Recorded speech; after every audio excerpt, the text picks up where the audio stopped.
gentleman to tell us a little bit about himself.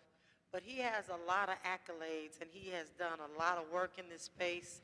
And so I'd like to read some of your accomplishments, if you don't mind, and then we'll have a conversation.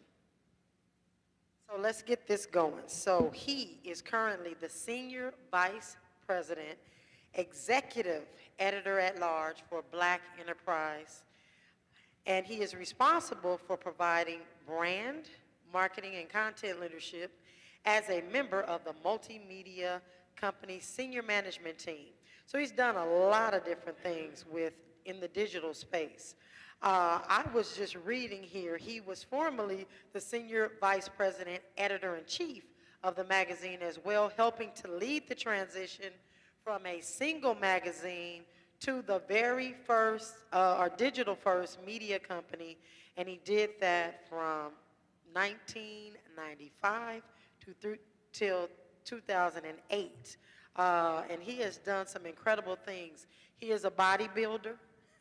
He believes in health, healthy, healthy sports, and so there were just so many things that he has done in that space.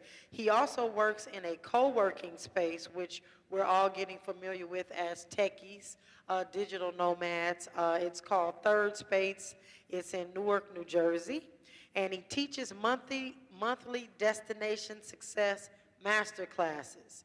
He also, ladies and gentlemen, is a social media enthusiast, and he is known as the Success Spurt, and I love that term, Success Spurt.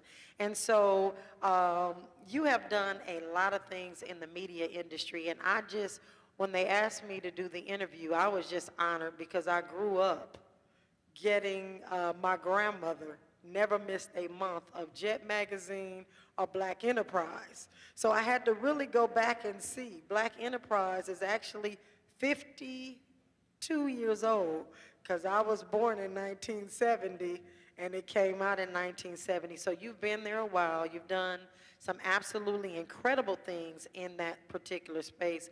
And so can you share your career path with some of the individuals that are here and what led you to this space and to be here so long? Sure. I'm going to abbreviate it a lot. I'm in my 36th year as of this past March 4th at Black Enterprise. I joined as a junior editor in 1987. My path is not a typical path for someone in journalism and media. I did not study journalism in undergrad, even though I was recognized as a gifted writer since early childhood. I didn't come from the kind of background where you knew about journalists and journalism and that kind of stuff. My degree is actually in studio arts. I'm a trained visual artist, and that's what my degree from Rutgers is, with a minor in economics that I never thought I'd use. My original minor was psychology. I graduated from college during a recession in 1983, and my guidance counselor said either I was going to need to go to grad school, which I was not prepared to finance, or I needed to change my major. Anyway, fast forward, economics came in really handy when I came to Black Enterprise. But long story short, I became involved in journalism really as the editor-in-chief of what then was called the Black Voice Carta Boricua, which is the Black and Latino university-wide student newspaper at Rutgers University, my alma mater. That set the really stage for me to choose not just becoming a journalist, but becoming a media leader, an editor-in-chief, a decision-maker in media. Coming out of college, I was the editor of what was then called Big Red News out of Brooklyn, my first job, running a publication at the age of 23, 24. Went on to another publication called The Daily Challenge, then got my first magazine job at a magazine called Modern Black Men when I was the #2 editor at age 26. Interviewed people like Miles Davis, Mayor Tom Bradley, and then joined Black Enterprise and made it up the ranks. And in 1997 was first put in charge of Black Enterprise magazine, made a senior vice president a couple years after that, and the rest is history. Absolutely, and let me also note that he is an inductee in the Hall of Fame at Rutgers University, right? Yeah, I'm in every major. I'm in Loyal Sons and Daughter. I'm in African American Alumni Hall of Fame. I'm in the Hall of Distinguished Alumni. Yeah, so I'm a very enthusiastic and active Rutgers alum. Okay, Yeah. all right. So let's get down to technology. So how right now does technology actually impact the magazine industry and that sort of thing? How does it impact it? Because most of us, I don't even know how many magazine stands are still out there. And I don't know that a lot of our parents are getting Black Enterprise delivered like they were before. So how has media technology Well, affected it? it's a testament to the strength of the Black Enterprise brand, but also the resistance is the wrong term, the challenges that we have adapting to changes in brand technology that for what I'm about to say to be true. We haven't published Black Enterprise as a magazine as a regular periodical since maybe 2015, 2016. People still think of it as a magazine, but you don't see it on the newsstand because no stands have disappeared. So Black Enterprise Magazine technically doesn't exist, hasn't existed for a while. We have been a digital and virtual and live events company primarily for the last 15 years and exclusively for the last decade. So it is a testament to what we established with the brand that people will still say, yeah, I still read Black Enterprise. And I say, you might read Black Enterprise, but you don't read it because it comes in the mail on a piece of paper every day. So the truth is, the bottom line for what technology means to Black Enterprise as a media company is that if you're not a digital media company, you really don't exist. We would not be here. I've said many times, both in public and private forums, if Black Enterprise hadn't begun shifting to our focus on digital, social, we were already an established events company starting in the 90s, I think we would have been out of business by 2011. But our current CEO, the founder, the son of the founder of Black Enterprise, Earl Graves Sr. was the founder. Earl Graves Jr., which we know as Butch Graves, is his successor. My boss, been my boss for maybe the last 15 years. He and I and our current Chief Content Officer, Derek Dingle, and another generation of executives and editors at Black Enterprise started leaning into digital media without really knowing how it was going to affect the industry as early as, I would say, I marked the milestone of 2004 because that was the year that I and the editor of Business Week magazine at the time became the first national media editors to officially represent our brands on social media. We both established MySpace pages, not as personal social activities, MySpace. but as our pages to represent our publications that year. And so that began the trajectory of us understanding that the days of people getting their information printed on paper as their main way of getting information was in decline. And the reason that's in decline is not because people's habits changed necessarily, but advertising dollars were shifting. It's not that you can't print and distribute a magazine anymore. It's that now except with some very few exceptions, it's cost prohibitive to print something on a piece of paper, pay to get it printed, pay the cost of printing, buying the paper. People don't think about it. You got to buy the paper. Then you got to either mail it, which means USPS mailing costs, or you got to get it to a newsstand. Newsstands are shrinking. They're like, we'd rather sell candy and cookies and donuts because that's a higher price margin than a magazine that nobody's. So again, when people say, why do magazines go away, it's not that people don't care about reading or about magazines. The business model began to fade beginning in the early 2000s, and now, with rare exceptions, it's not a good way to make money. Now, as fast as technology is changing and how our communities are changing, what challenges do you see ahead for Black Enterprise News as it relates to media and technology? Are there any challenges that you see ahead?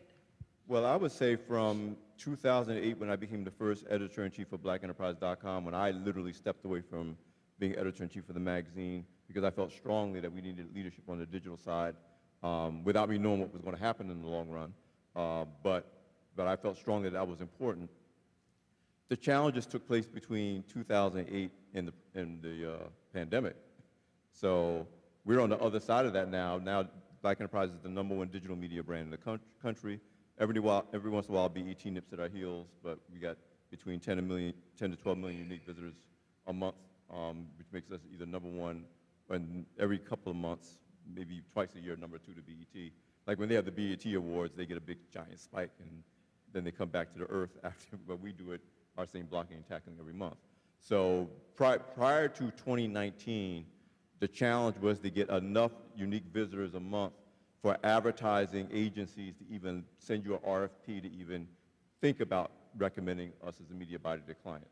Because in the early days of the internet, the companies were buying digital because they didn't know what they were buying yet. Right. But by the time you got to, 2014, 2015, agencies had caught up. They knew how to measure audiences. They knew about who was faking their traffic. And then it became this gold standard of trying to get to 1 million unique visitors a month, which is not easy to do. People think of digital media as cheap and free, but it's actually very expensive to get that traffic. We in 2019, well, let me say this. We went through the pandemic. Okay. And of course, the pandemic shut everything down. And then it was either you get good at digital or you die, because it was no longer a gradual transition. It was, this is the only way we can make money. Yes. And so that's when we really launched our premium interview series. I host a show called Beyond the Hype. We have The New Normal. We have Sisters Inc. We were always good at our events, but we learned to do virtual events. We mastered virtual events during the pandemic. That became another revenue stream. Of course, now our live events are coming back online this year. And then we got really, really good at digital, and that's how we do 12 million uniques a month. But prior to the pandemic, that's when the challenges were. You weren't making enough money on the print side to finance the investment you had to make to build up your digital assets and digital capabilities to drive the traffic necessary to get the advertising done. So it was like a vicious cycle.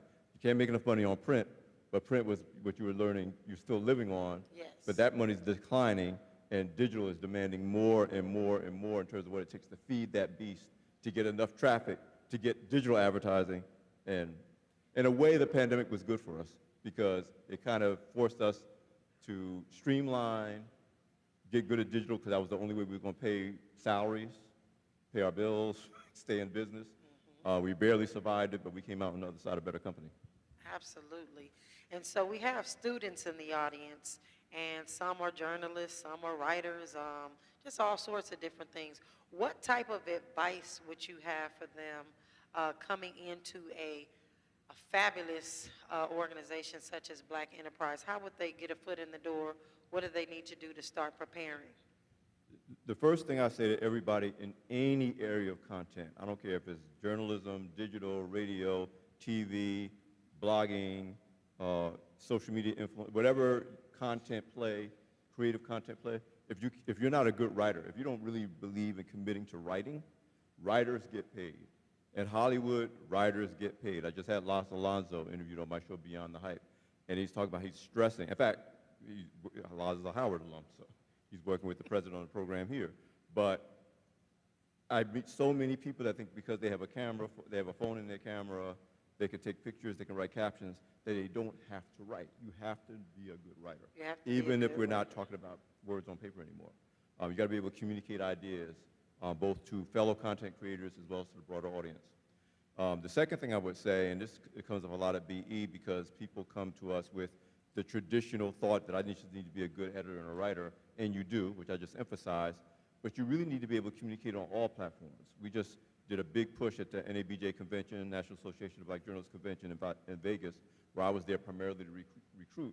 We were looking for people who could do what you're doing now, interview a person live on stage in our audience, because every major media brand that's still alive today has a major event platform. They're doing virtual events and they're doing live events because sponsors and advertisers are willing to pay for that. So you can't just be somebody who can write a great paragraph on a piece of paper on a computer. You need to be able to sit on a stage like this and have a conversation with you, moderate a panel, or have a one-on-one conversation. So we look for people that can do that. You got to be able to do virtual event interviewing. You got to be skilled at that. So those who have blogs have a leg up, because if they're constantly having guests on their blogs, interviewing them, then that's showing that I can have an interesting conversation that will draw an audience. Yes, you have to be able to write digitally.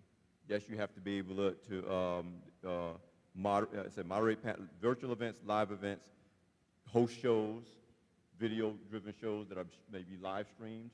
You got to be able to do all that, but you got to be able to write, because you'll be able to communicate those concepts to producers, to salespeople.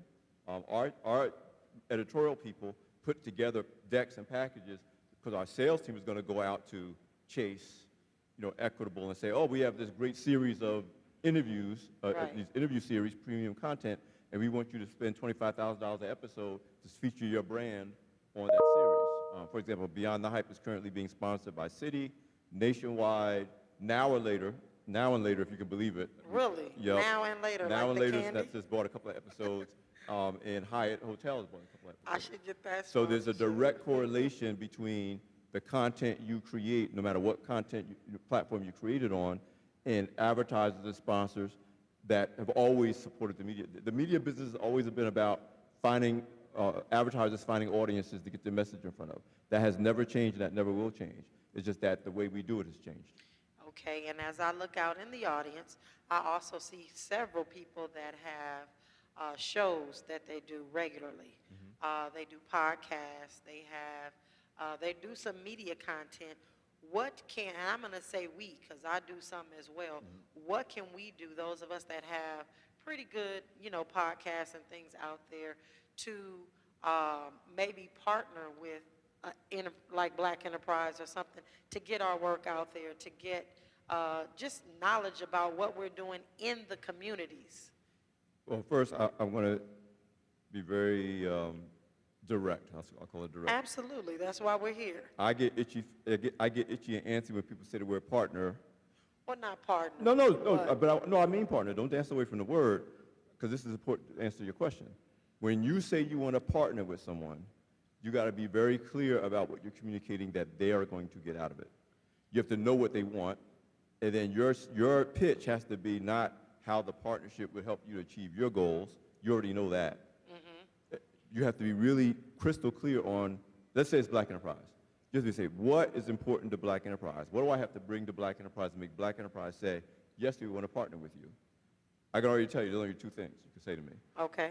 You're going to be able to bring significant traffic to our site that we can market and make money off of, or you can attract sponsorship directly, that you're willing to share those sponsorship dollars. Like in return for your show being hosted on our platform, and I'm speaking for our VP of Digital, so don't hold me to it.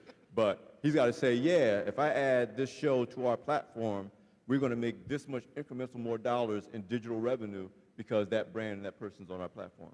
I'll give you a great example. There's we consider a person who's an extended member of the Black Enterprise family, Ramon Ray. Brilliant dude. Has hosted our events, moderated panels, he was interviewed on our panels. He has his own brand, his own audience, and he recently signed up to do a show with us. It's his show, but he worked out a deal with our VP of Digital, and there's a revenue share, but all we're looking for is how can we grow our audience, and how can we make more money? And too often people approach, not just Black Enterprise, but they think partnership is let's work together, or they say let's build together, and they don't necessarily do the deep dive it takes to say what is going to make that entity, whether it's an individual or a company or a brand, say, yeah, I want to do that with you. Too many people approach partnerships without spending a lot of time on what makes that partner tick, what makes that company get out of bed in the morning, what makes them live, what are their reason to be. If you can't speak to that, then the partnership either is never going to happen or is going to happen, but people are going to walk away unhappy and feel cheated. That is awesome, and thank you for that insight, because I think that that's great, great information. And so I know we have some youth that are still here and maybe looking for some sort of internship or something that they can do with Black Enterprises. We do have some writers. What can they do? Who should they contact? How can they get in contact with you possibly to kind of nurture and get these not partnerships, internships started over the next couple of years? Okay, well, like many companies, our internship program hasn't been brought back online since the pandemic. We're hoping to bring it back in 23. But whether there's an internship program or not, I recommend this to all young people. And I'm really seriously into mentorship. I'm a mentor for the new Black Ambition program that Pharrell Williams started, and I've done my own mentorship since I was an undergrad. I've been serious about mentorship. So this is the advice I give to young professionals, whether they're students or not. First of all, don't think of yourself as a student. Think of yourself as a professional that's still in school. Okay. Don't think, because once you start thinking of yourself as a working professional that's still in school, you don't wait around like, I don't have my degree yet, no, you're like, no, I need work, I need opportunities, I need experience. That means you should have a fully built out LinkedIn page, because the first place we look at when we're considering people that we want to do business with or hire is their LinkedIn page. Not their Instagram, not their Facebook, not their TikTok. Not their TikTok, their LinkedIn. You're not a serious professional entrepreneur or careerist if I can't look at your LinkedIn page and see what you've done, even if what you've done on campus.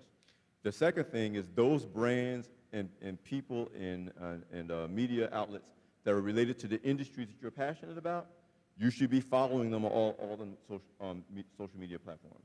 Like if you really think you might want to work for Black Enterprise one day, and I'm going to tell you where to follow me. I'm Alfred Edmond Jr., A-L-F-R-E-D, E-D-M-O-N-D-J-R, on all social platforms. And I always tell people, don't follow your dreams, follow my Instagram. But you should be, as a professional, like I'm going to follow everybody that I know at Black Enterprise on all the social platforms. I'm going to engage them. I'm going to follow them. I'm going to see what Black Enterprise posts, because once you do that, you're starting to see, here's the kind of stuff they like. Here's the kind of stuff they're looking for. Here's the kind of stuff that they're not doing, but they probably should be doing, and I might be able to pitch to fill that hole. You got to think of yourself as doing your own market research on the industries, companies, people that could be helpful to you down the road. And then the third thing is be helpful. Think of things you can do that makes me want to respond to your DMs. Share useful information. Show up. I speak all around the country. You know, many of my most dedicated mentees are people who just follow me at different events and just say, hey, and I'm started seeing them, all right, you sure? It's good to see you. And next thing you know, we have a relationship. And that relationship turns into a mentor-mentee relationship, and then they help me, I help them. But again, people unfortunately think of networking as, I'm going to get a connection, and I'm going to ask you to do something for me. But more effective is to say, I'm going to really be very clear about what you want, what you care about, what makes you tick. And again, sometimes it's not has nothing to do with anything financial. Like I am a passionate follower of Jesus Christ. If you follow my Instagram, there ain't no secret about that. Now, don't do it if you don't feel sincere about it. But if you know that's something that we have in common, it's a good thing to engage me around that and know that that's something I care about. So it really is the same kind of market research that companies do when they try to sell you something. They're looking at, okay, Black woman, in DC, single, no children, went to a HBCU, has a master's. They're putting together their whole dossier to figure out what can I pitch to this person that's going to make them buy what I'm selling. Young people, and there's some young people who do it naturally. One of my best mentees, my current best mentee is a 16-year-old working on her PhD at Arizona State University. You read about her in Black Enterprise. Her name is Dorothy Jean Tillman, Dorothy Genius. Wow. I first got connected to her when she was 14. She had just earned a double master's. We had done an article on her in Black Enterprise. I'm passionate about mentorship, so I was like, oh, who is this young lady? I had nothing to do with the article. Even, I'm at the level now, I don't know all the articles that are being written. Right. But I was like, reached out, got to know her mom. Turned out I knew the family without really knowing that she was connected to the family. Okay. She's one of my best mentees. She's only 16. She's not walking around saying, one day when I get, no, she's a professional. She approaches her thing as a professional now. But mentees like that are thinking about what can I do to bring value to the people in my network, mentee or not. And I tell young people all the time, think about what the other person wants. Absolutely, and those were great nuggets. I hope that you all caught those. And I just want to say to you, thank you for all that you've done over the years to just create positive content for those of us that are entrepreneurs and have always looked to your magazine and all of your works and all the things that you do to really inspire us and keep us going. So, ladies and gentlemen, this is Mr. Alfred Edmond Jr. Thank you very much. Let's give him a hand clap. Thank you, sir. Thank you.